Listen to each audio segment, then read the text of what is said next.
rejoint Paul Germain à Bruxelles. Bonsoir Paul. La solution viendra-t-elle de l'OTAN ?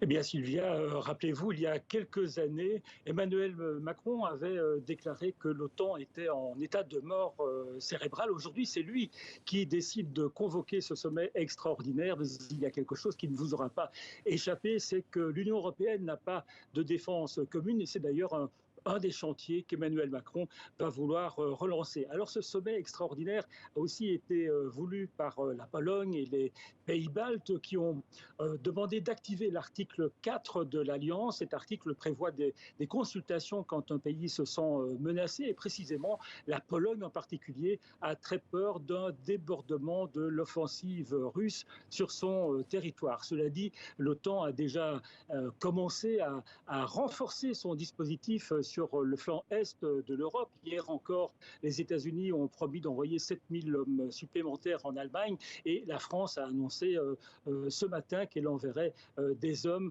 en Estonie et en Roumanie. En revanche, vous le savez, pas question d'envoyer des troupes en Ukraine et le président Zelensky a avoué ce matin qu'il se sentait un petit peu abandonné. Alors, est-ce la raison pour laquelle il a décidé aujourd'hui de lancer un message vidéo sur les réseaux sociaux dans lequel il dit qu'il est prêt à discuter de la neutralité de son pays, autrement dit, renoncer en quelque sorte à entrer dans l'OTAN.